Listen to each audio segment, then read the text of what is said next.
मेरे भाई, आपको पता है कि ट्रम्प जो है आए दिन कुछ ना कुछ फैसला लेते रहते हैं। इस बार फैसला लिया है उन्होंने वेनेजुएला के लिए, और 3 जो है युद्ध करने वाला जहाज भेज दिया है उसको जो है दिक्कत पहुंचाने के लिए। तो थोड़ा सा हम इसके बारे में आपको समझाते हैं। मेरे भाई, वेनेजुएला जो है बेसिकली, ये देखिए, ये वेनेजुएला का मैप है। वेनेजुएला के बगल में मेरे भाई कोलंबिया है।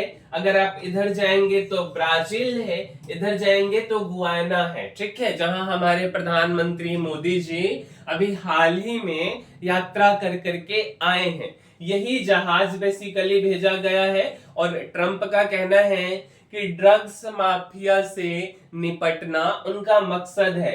वेनेजुएला जो है इसके जवाब में 45 लाख लड़ाके तैनात किए हैं, और कहा है साथ साथ कि अमेरिका पागल हो गया। शायद सही ही कहा होगा। ठीक है, अब देखिए मेरे भाई, अमेरिका ये वहां के राष्ट्रपति हैं।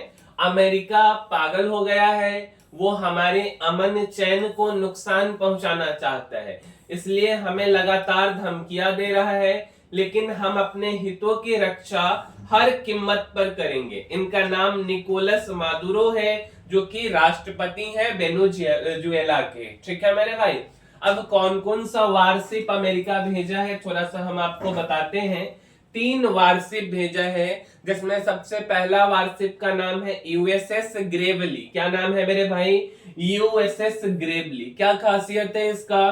तो मेरे भाई, यूएसएस ग्रेवली जो है हवा में, समुद्र में पनडुब्बी हमलों से रक्षा करने और खुफिया जानकारी जुटाने में माहिर है।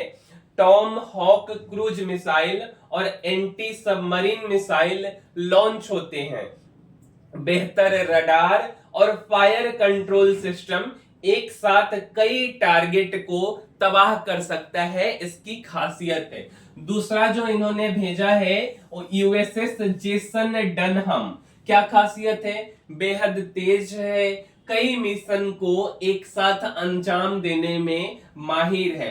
टॉम हॉक स्टैंडर्ड और ईएसएसएम मिसाइलें लॉन्च होते हैं। इसमें लॉकहीड मार्टिन का एजिस सिस्टम है, जो खतरों को तुरंत पहचान कर जवाब देता है मेरे भाई। और तीसरा जो भेजा है उसका नाम है यूएसएस सैम्पसन। यूएसएस सैम्पसन, क्या खासियत है? अमेरिका के सबसे ज्यादा क्रू मेंबर वाले जहाजों में से एक। लंबे मिशनों के लिए ये सुरक्षित है। मार्क 41, टॉम हॉक और एएसआरओसी मिसाइल ये दाग सकता है, मार सकता है। मल्टी फंक्शन रडार है, जो हवाई, समुद्री और पनडुब्बी खतरे को एक साथ ट्रैक कर सकता है। और ये तीनों जहाज पहुंचने वाले ही हैं। उनका कहना है कि हमारे देश में जो है, ये जो वेनेजुएला है, ये ड्रग्स माफिया है। वहां की सरकार ड्रग्स को बढ़ावा देती है, और इसलिए मुझे ऐसा करना पड़ रहा है। उन्होंने वहां के कुछ संगठन को बैन भी लगाया है, जैसे अमेरिका एक्टिव 3 ड्रग गिरोह है वहां पे, इन तीनों को बैन लगा दिया गया है।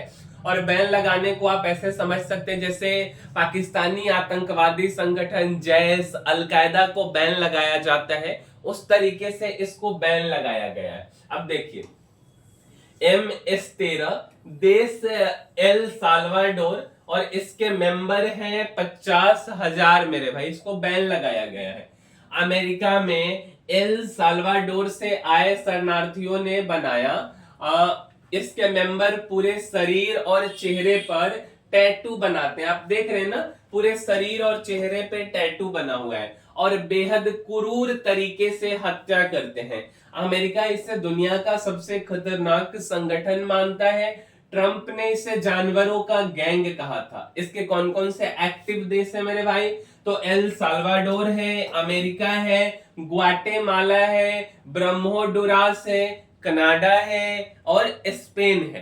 अच्छा, अगला है मेरे भाई ट्रेन डी अरागुआ। अब ये भी बेसिकली वेनेजुएला देश का है, और इसके 7,000 मेंबर हैं। वेनेजुएला के अरागुआ राज्य से नाम लिया गया है। 2010 में टोकोरोन जेल में बंद कैदियों ने इस कार्टेल को शुरू किया। ड्रग, मानव तस्करी, हत्या, अपहरण और लूटपाट में शामिल है। इसके एक्टिव देश की बात करें तो वेनेजुएला है, अमेरिका है, बोलीविया है, ब्राजील है, चिली है और कोलंबिया है। क्लियर है मेरे भाई। और तीसरा जो है सिनालाओ कार्टेल है। अब ये मैक्सिको देश का है और इसके मेंबर कितने हैं ये जानकारी अभी नहीं आई है। मैक्सिको के राज्य सिनालोआ से नाम लिया गया। नशीली दवाओं की खेती और तस्करी के लिए जाना जाता है। कोकीन, हेरोइन, मेथाम्फेटामिन की खेती, मनी लॉन्ड्रिंग, हथियारों, मानव तस्करी में शामिल है। इसके एक्टिव देश मैक्सिको, अमेरिका और ऑस्ट्रेलिया है। अब ये सब तो कहानी हो गया ट्रंप वाली कि जिसको बैन लगाया है, जो जहाज भेजा है उसके बारे में। अब थोड़ा सा हम आते हैं जियोपॉलिटिक्स की तरफ कि वेनेजुएला इतना महत्वपूर्ण क्यों है मेरे भाई। मेरे भाई वेनेजुएला की लोकेशन इसको महत्वपूर्ण बनाती है। अगर हम थोड़ा सा वर्ल्ड मैप की बात करें तो वेनेजुएला जो है साउथ अमेरिका मीन्स दक्षिण अमेरिका में है। इसके अगर हम पोजीशन की बात करें तो यह महाद्वीप उत्तरी किनारे मीन्स के नॉर्थ कोस्ट पर बसा हुआ है और इसके उत्तर में कैरेबियन सी है मेरे भाई। वेनेजुएला के उत्तर दिशा में कैरेबियन सी है और यह नॉर्थ अमेरिका बेसिकली बोल सकते जो है कि वहां साउथ अमेरिका दक्षिण अमेरिका में है। और इसके पश्चिम में मीन्स क्या बोल सकते हैं इसको, वेनेजुएला के पश्चिम में कोलंबिया है मेरे भाई और दक्षिण में इसके साउथ में ब्राजील है और ईस्ट में गुयाना है। मीन्स कि अगर हम बोले नॉर्थ, साउथ, ईस्ट और वेस्ट ऐसे लिखें और यहाँ पे अगर हम वेनेजुएला को भी से लिखते हैं तो इसके उत्तर की अगर हम बात करें, ठीक है मेरे भाई, तो यहाँ पे क्या है मेरे भाई, तो कैरेबियन सी है। क्या है मेरे भाई, वेनेजुएला के उत्तर में कैरेबियन सी।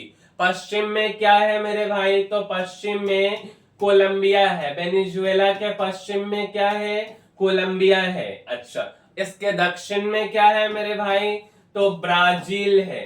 इसके दक्षिण में क्या है, ब्राजील है। और पूर्व में क्या है मेरे भाई, तो गुयाना है। क्या यह बात क्लियर है आपको? अच्छा, अब इसकी अमेरिका से कितनी दूरी है मेरे भाई, वेनेजुएला कैरेबियन सागर के उस पार, अमेरिका यूएसए फ्लोरिडा से कुछ ही दूरी पर है। यही वजह है कि अमेरिका हमेशा इस पे कंट्रोल चाहता है। अब देखिए, अगर दुनिया के नक्शा में अगर आप इसको देखेंगे मेरे भाई, तो सबसे पहले आपको अफ्रीका और अमेरिका महाद्वीप को पहचानना सीखना है। अब अमेरिका महाद्वीप दो भाग में बटा हुआ है, एक है नॉर्थ अमेरिका और एक है साउथ अमेरिका।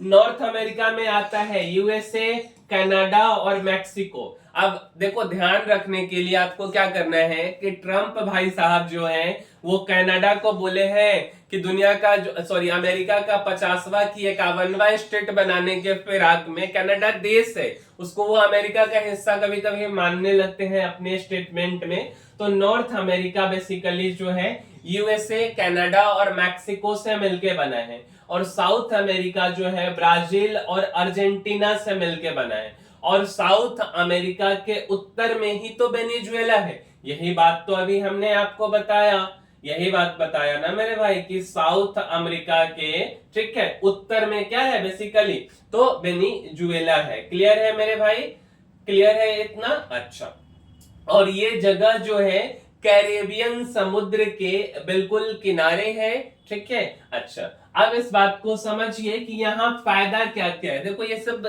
सही बात है बट एक्चुअल में ना, जब तक किसी देश में मिनरल्स, संपदा, खनिज ये सब नहीं होता ना, तब तक कोई उसको देखने नहीं जाता। तो थोड़ा उसके बारे में समझिए कि तेल और प्राकृतिक साधन, वेनेजुएला के पास दुनिया का सबसे बड़ा क्रूड ऑयल का रिजर्व है।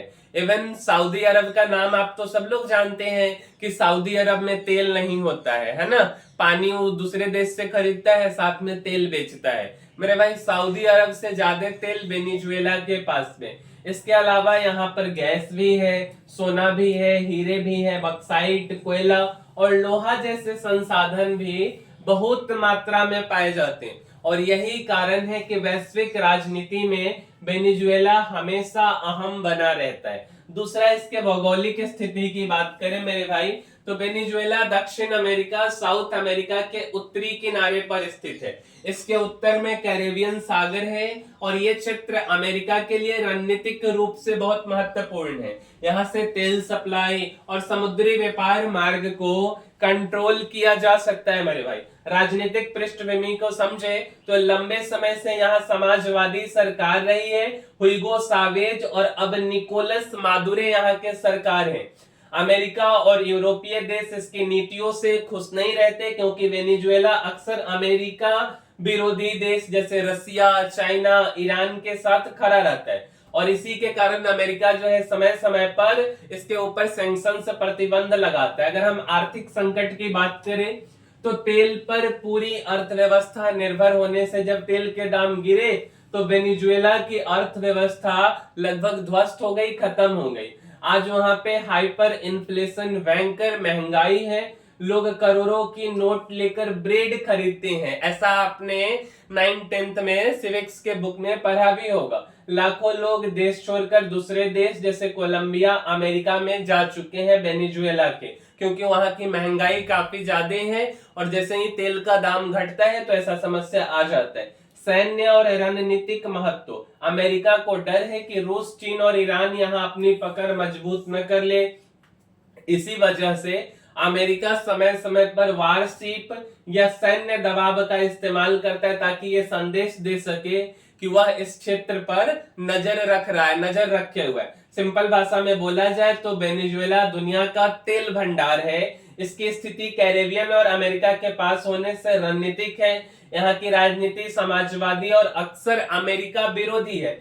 आर्थिक संकट और अंतरराष्ट्रीय टकराव इसे लगातार चर्चा में रखते हैं और यही कारण है कि ट्रंप जो है 3 वारशिप वहां भेजे। और तो इसका संदेश ये था कि अमेरिका वेनेजुएला और उसके मित्र देश जैसे रूस, चाइना, ईरान को चेतावनी देना चाहता था कि ये क्षेत्र उसके प्रभाव में है। तो उम्मीद करते हैं मेरे भाई कहानी आपको वेनेजुएला की समझ आ गई होंगी और थोड़ा थोड़ा सा ट्रंप की दूरदृष्टि सोच भी आपको पता चली होगी कि भाई मामला मुद्दा तो कुछ और है, वारशिप तो बस एक बहाना है, क्योंकि व्यापारी तो ये पहले से ही है। उम्मीद करते हैं कि यह वीडियो आपको अच्छे से समझ आई होगी और समझ आई है तो एक लाइक बटन दबा दीजिए, अपने मित्रों तक पहुंचाइए शेयर करके। साथ साथ आपको हमारा रेगुलर वीडियो का अपडेट मिलते रहे इसके लिए हमारे चैनल को सब्सक्राइब कर दीजिए। मिलेंगे हम किसी अगले वीडियो में। इस वीडियो में इतना ही, तब तक के लिए धन्यवाद मेरे भाई।